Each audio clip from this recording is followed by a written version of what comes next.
ہمارے ملک پاکستان کی بدقسمتی ہے کہ جو لوگ پاکستان کی خیرخواہی چاہتے ہیں، جو اس ملک کی بہتری کا سوچتے ہیں، ملک کی مفادات کا تحفظ کرتے ہیں، پاکستان کا نام روشن کرتے ہیں، ان کو یہاں سزا ملتی ہے، اس کو یہاں انعام نہیں ملتا۔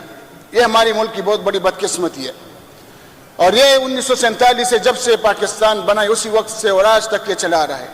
یہاں پر جتنا بڑا ڈاکو ہوگا، جس نے اس قوم کو جتنا لوٹا ہے، جس نے اس ملک کو جتنا نقصان دیا ہے، جتنے اس ملک کو بدنام کیا ہے، اس کو اتنا اعزاز ملتا ہے، اس کو اتنا بڑا مرتبہ رتبہ ادھر ملتا ہے۔ قائد اعظم محمد علی جناح رحمۃ اللہ علیہ، انہوں نے ہمیں یہ آزاد پاکستان دیا، مگر کیا وہ اپنی موت مرا؟ ہمارے پہلے وزیر اعظم پاکستان لیاقت علی خان اس ملک و قوم کے خیرخواہ تھے، ملکی مفادات کا تحفظ کر رہے تھے، اس کو قتل کر دیا گیا، اس کو شہید کر دیا گیا، اور اس کے قاتلوں کو کس نے فیسیلیٹیٹ کیا؟ ابھی تک وہ فیسیلیٹیٹ ہو رہے ہیں۔ ہماری مادر ملت فاطمہ جناح، کیا وہ اپنی طبی موت مری؟ اس کو ذلیل کیا گیا، اس پہ غداری کے الزامات لگے۔ پاکستان میں ایک مولوی ہے، وہ فوراً فتویٰ جاری کرتا ہے کہ یہودی ایجنٹ ہے، یہ کافر ہے، اور ایک ہمارے دوسرے اسٹیبلشمنٹ والے ہیں، وہ فوراً غداری کا الزام لگا رہتے ہیں، ان کے پاس غداری کے فتوے ہیں۔ جناب اسپیکر صاحب، مادر ملت فاطمہ جناح کی قربانیاں پاکستان کے حصول کے لیے، پاکستان کی آزادی کے لیے، وہ کسی سے چھپی رکھی نہیں، اس پہ غداری کے فتوے لگے اور اس کو شہید کیا گیا۔ اس کی تشدد زدہ لاش تاریخ کا ایک حصہ ہے۔ جناب اسپیکر صاحب، ڈاکٹر عبدالقدیر خان، پاکستان کی ہیرو، ہمارے محسن پاکستان، جنہوں نے پاکستان کو ناقابل تسخیر بنایا، پاکستان کو مسلم امہ کا پہلا ایٹمی طاقت بنایا، پاکستان کو ایک ایٹمی قوت بنائی کا تاکہ دشمن اس پاکستان کی طرف اگر آج میلی آنکھ سے نہیں دیکھ سکتا تو وہ کارنامہ ڈاکٹر عبدالقدیر خان کا تھا۔ کیا ہم نے ڈاکٹر قدیر کو عزت دی؟ کوئی انعام دیا؟ کوئی رتبہ دیا اس کو؟ اس کے سر پہ بھی اس بندوق رکھ کے اس سے پریس کانفرنس کرائی گئی، حالانکہ یہ ایٹامک سمگلنگ میں ہمارے جنرل ملوث تھے، انہوں نے ڈالر کمائے تھے، اور ڈاکٹر قدیر خان کو اپنے آپ کو بچانے کے لیے ڈاکٹر قدیر خان کے کنپٹی پہ بندوق رکھ کے اس سے پریس کانفرنس کرائی گئی اور اس سے ذمہ داری اٹھائی گئی، اور وہ محسن پاکستان نظر بندی کی حالت میں وہ فوت ہو گیا۔ آج ڈاکٹر قدیر خان ہم سب کے دلوں میں وہ بستے ہیں، ہمارے لیے کافی قابل احترام ہے، مگر پاکستان نے اس کو وہ مرتبہ وہ رتبہ نہیں دیا جن کا وہ لائق تھا۔ جناب اسپیکر صاحب، عمران خان ناحق جیل میں آج پڑے ہوئے، اس کا جرم کیا ہے؟ اس نے کیا جرم کیا ہے؟ کوئی جرم میں اس میں ثابت کر سکے ابھی تک؟ اس کا جرم صرف یہ ہے کہ اس نے پاکستان کا سوچا، پاکستان کا علم اس نے ہمیشہ بلند رکھا، پاکستان کی مفادات کی تحفظ کی، پاکستان کی قوم کو تحفظ دیا اس نے۔ اس سے جب ڈرون اٹیکس کے لیے مانگے گئے، اس نے نو ایبسولوٹلی ناٹ کا جواب اس نے سختی سے دیا۔ اس سے پہلے 400 ڈرون اٹیک ہوئے تھے، 400 ڈرون اٹیک۔ ہمارے اپوزیشن کے بھائی بیٹھے ہوئے، انہوں نے بھی پختونوں کے سر کی سودا کی تھی $35 ملین میں، پختونوں کے ٹھیکیداروں نے، دوسرے اسٹیبلش والوں نے بھی پختونوں کی سر کے سودا کی تھی۔ ڈرون آتا تھا، ہمارے یہ جو قبائل لوگ غیرت مند پختون، صحیح سخت پکے مسلمان، ان کے گھروں پہ آ کے میزائل مارتا تھا، وہاں بچے بوڑھے جوان سب شہید ہوتے تھے، اس گھر میں عورتیں سب شہید ہو جاتے تھے۔ مدرسے کے اوپر میزائل وہ ہیڈ کرتے تھے، اور مدرسے میں حفظ کرنے والے، دینی تعلیم حاصل کرنے والے بچے بچیاں شہید ہو جاتے تھے، اور ان کی سودا کس نے کیا تھا؟ یہ لوگ ڈالر کما رہے تھے ہمارے پختونوں کے سروں پہ۔ اس وقت پاکستان تحریک انصاف حکومت میں نہیں تھی، ہم نے اس وقت بھی خان صاحب نے کہ کہنے پہ نیٹو سپلائی بند کی تھی، ڈرون اٹیکس بند کر دو۔ وزیرستان مارچ بھی کیا تھا اس کے لیے کہ ڈرون اٹیکس بند کر دو، اور جب گورنمنٹ میں آئے تو کوئی ڈرون اٹیکس نہیں ہوا اس وقت کے بعد، کیونکہ خان صاحب نے قوم کے سر کا سودا نہیں کیا، قومی مفادات کا تحفظ کیا۔ جب روس گیا تو اس غریب ملک کے لیے سستا گندم لینے اور سستا تیل لینے کے لیے گیا، وہ اس کا جرم تھا۔ 1-2 مہینے کے اندر 2 دفعہ اسلامی کانفرنس بلائی، مسلمانوں کو اکٹھا کرنا چاہا، یہ اس کا جرم تھا۔ جناب اسپیکر صاحب، یو این میں یہود و نصارہ کے زمین پہ کھڑے ہو کے حرمت رسول صلی اللہ علیہ وسلم پہ اس طریقے سے بات کی کہ پاکستان کی تاریخ میں کسی مسلمان حکمران نے اس طرح بات نہیں کی، یہ اس کا جرم تھا۔ پاکستان میں سیرت النبی پہ ریسرچ اور پی ایچ ڈی کے لیے انہوں نے القادر یونیورسٹی بنائی تاکہ نوجوان نسل کی اخلاقی اقدار کو وہ سیرت النبی پڑھ سکے، سیرت النبی سے واقف ہو، یہ اس کا بڑا جرم ہے سر۔ بہت بدقسمت ہے ہم لوگ کہ ہمارے سپہ سالار بزدل نکلتے ہیں، سپہ سالار بہادر ہوا کرتے ہیں کسی قوم کا، ہمارے سپہ سالار بزدل ہوتے ہیں۔ امریکہ کے 3rd class deputy secretary Donald Lu, deputy secretary یہاں ڈپٹی کمشنر کے لیول کا برابر بندہ ہوتا ہے، وہ ایک معمولی دھمکی دیتا ہے، رات کے 12 بجے عدالتیں بھی لگتی ہے، ہمارے جرنلز بھی بھاگتے دوڑتے ہیں، اور ایک 25 کروڑ عوام کا منتخب وزیر اعظم ایک 3rd کلاس بیوروکریٹس کے معمولی سی دھمکی پہ اس کو ہٹایا جاتا ہے۔ ہمارے 15-16 سیاسی پارٹیاں وہ بھی اکٹھے ہو جاتے ہیں جو جمہوریت کے دعوے کرتے ہیں، اور آج بھی باتیں کرتے ہیں کہ ہم آپ کے ساتھ ہیں، اور جو کچھ ہو رہا ہے یہ ٹھیک نہیں۔ مگر اس وقت یہ لوگ بھی اکٹھے ہو گئے اور امریکی ڈالرز چند ٹکوں پہ بک کے 25 کروڑ عوام کا منتخب وزیر اعظم کو ہٹایا، اور بدلے میں 16 مہینے 15 سیاسی پارٹیوں نے حکومت کی، کیا ملک کو ترقی کی طرف لے گئی؟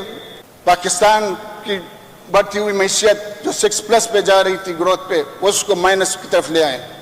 ہر طرف مہنگائی کا دور، جو بینک ریزروز تھی وہ مائنس کی طرف آ گئے، غریب کا جینا محال کر دیا، اتنی مہنگائی لائی کہ حد سے زیادہ مہنگائی، غریب 2 وقت کی روٹی کھانے کے لیے ڈھونڈتا پھر رہا ہے، ان کو 2 وقت کی روٹی نہیں مل رہی۔ عمران خان نے جو غریب کے لیے جو سہولتیں دی تھی، احساس پروگرام، انصاف صحت کارڈ، لنگر خانے، مسافر خانے، وہ انہوں نے غریب سے چھین لیے اور ملک کو تباہی کی طرف لے گئے۔ جناب اسپیکر صاحب، 9 مئی کے بعد جو کچھ ہوا اس ملک میں وہ الگ داستان ہے۔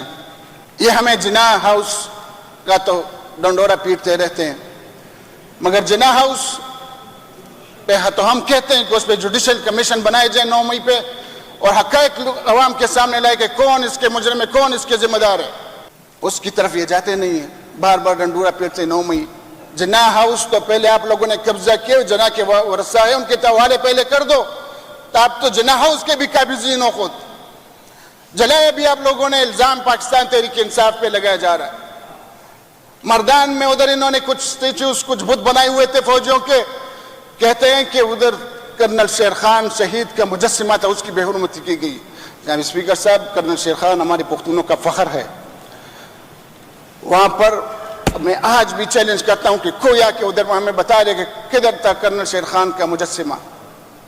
وہ جو بت انہوں نے ادھر کھڑے کیا بھی ادھر ہے، خود انہوں نے توڑے، کوئی ادھر کسی شہید کا وہ مجسمہ نہیں تھا، اور جھوٹ بولتے ہیں۔ پریس کانفرنس آ کے ڈی جی آئی SPR صاحب جھوٹ پہ جھوٹ بولتے رہتے ہیں، کہتے ہیں ہم سیاست میں حصہ نہیں لیتے۔ اسپیکر صاحب، پاکستان کا کباڑہ انہوں نے کر دیا۔ 9 ستمبر کو جو پارلیمنٹ ہاؤس میں رات کی تاریکی میں ادھر جو انہوں نے جو کارروائی کی ہے، 25 کروڑ عوام کے منتخب نمائندوں کو وہاں سے رات کی تاریکی میں جس بے عزتی کے ساتھ وہاں سے اٹھایا گیا، یہ پاکستان کی تاریخ کا ایک سیاہ ترین دن لکھا جائے گا، کیونکہ پاکستان کی تاریخ میں کبھی ایسا نہیں ہوا تھا کہ پاکستانی پارلیمنٹ پہ پاکستانی ادارے اس پہ اٹیک کرے۔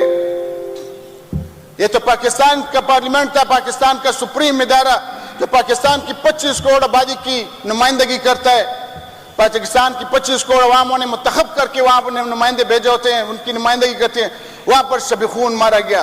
یہ پاکستان کی تاریخ کا سیاہ ترین دن شمار ہوگا۔ ہم اس کی جتنے بھی وہ مذمت کرتے ہیں وہ کم ہے، اور ہم مطالبہ کرتے ہیں اسپیکر قومی اسمبلی سے کہ اگر آپ نے اس کی اجازت نہیں دی ہے تو پھر اس کی تحقیقات کرے، اور جنہوں نے وہ ریڈ کیا ہے اس کے خلاف کارروائی کی جائے، ان کو کہ پھر کردار تک پہنچایا جائے، اور جو ابھی تک جو اسیران ہیں وہ قومی اسمبلی کے ممبر ان کے FIR ختم کر کے ان کو باعزت طریقے سے ایوان میں لایا جائے۔ عمران خان کو 4 گولیاں لگتی ہے، اس کا FIR نہیں ہوتا۔ سابق وزیر اعظم اپنا FIR کرتا ہے، عدالت میں وہ درخواست دیتا ہے، نام دیتا ہے کہ مجھے 4 گولیاں فلاں بندے نے، ان جرنیلوں نے مارے، یہ ملوث ہے میرے واردات میں۔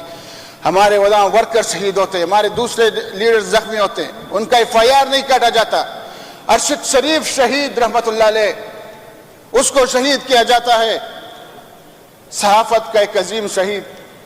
اس کی والدہ عدالت میں آ کے لکھ کے دیتی ہے کہ یہ فلانا بندہ میرے بیٹے کا قاتل ہے، انہوں نے میرے بیٹے کو شہید کیا ہے، اس کا FIR نہیں کیا جاتا۔ جناب اسپیکر صاحب، یہاں عدلیہ کو انصاف کرنے نہیں دیا جاتا، یہ لوگ عدلیہ کو انصاف کرنے نہیں دے رہے۔ عدلیہ کا آج، اگر پاکستان عدلیہ کا آج دنیا کے رینکنگ نمبر میں 130 135 نمبر ہے، تو وہ ان کی گند کو صاف کرنے کی وجہ سے ہے۔ یہ اپنے گند ان پہ صاف کرتے ہیں، اس لیے آج عدلیہ کا نمبر 135 اور 140 کے درمیان ہے۔ یعنی اسپیکر صاحب، اگر عدلیہ جب انصاف پہ آتی ہے تو یہ پھر ان ججز کے ڈگریاں کو جعلی کرتے ہیں، ان کو مختلف دھمکیاں دیتی ہیں، ان کے گھروں میں کیمرے لگاتے۔ یہ اپنے ڈیوٹیاں چھوڑ کے پاکستان کو فتح کرنے کے لیے لگے ہوئے ہیں۔ جسٹس وقار سیٹھ پشاور ہائی کورٹ کے جسٹس وقار شیخ کو دونوں ہاتھوں سے سلام کرتا ہوں۔ دونوں نے پہلی دفعہ آرٹیکل 6 کے تحت ایک جنرل کو سزائے موت کی سزا سنائی تھی، اور میں آج بھی یہ مطالبہ اس فارم سے کہتا ہوں کہ اس فیصلے پر عمل درآمد کیا جائے، کیونکہ جسٹس وقار سیٹھ کے اس فیصلے میں تھا کہ اگر وہ فوت ہو گیا تو اس کو قبر سے نکال کے اس کو پھانسی پہ لٹکایا جائے۔ تو میں مطالبہ کرتا ہوں کہ اس فیصلے پہ عمل درآمد کیا جائے، تاکہ کوئی پھر آرٹیکل 6 کی طرف آئین توڑنے کے خلاف ورزی نہ کرے۔ جناب اسپیکر صاحب، افغانستان میں جب رشیا آ گئی تو انہوں نے مسلم دنیا سے مجاہدین کے نام پہ لوگ اکٹھے کی کہ جہاد ہے۔ بالکل وہ جہاد تھا۔ میں بھی مانتا ہوں کہ ایک غیر مسلم ملک مسلمان ملک پہ قابض ہو گیا تھا، اور وہ بالکل انہوں نے جارحیت کی تھی، وہ جہاد تھا۔ مگر کیا ہمارے مذہب میں تبدیلی کرنے والے یہود و نصارہ ہیں؟ اس وقت بھی امریکی مفادات کے لیے ہمارے جنرل بیک رہے تھے، ڈالر کما رہے تھے، اور مجاہدین اکٹھے کر رہے تھے اور جہاد کا نام دیا تھا۔ پھر جب امریکن کے مفادات کا وقت آیا، امریکہ ادھر آ گئی، تو وہی مجاہدین پھر دہشت گرد ہو گئے، ان کو پھر دہشت گرد کا نام دیا گیا۔ اس جنگ میں پختونخوا میدان جنگ بنا رہا، ہمارے 90,000 کے قریب ہمارے لوگ شہید ہو گئے، ہر گھر سے جنازے اٹھے، کوئی بازار شہر نہیں جا سکتا تھا خوف کی وجہ سے۔ اگر کوئی شہر جاتا تھا تو اس کے گھر میں ماتم ہوتا تھا کہ اللہ خیر سے اس کو گھر پہنچائے، اگر اس کے پڑوس میں کہیں پٹاخہ پڑتا تھا تو اس کی مائیں بہنیں بیویاں سجدہ ریز ہوتی تھی گھر میں، جب تک وہ گھر واپس نہ آتا تھا۔ اس طرح خوف کا ماحول تھا۔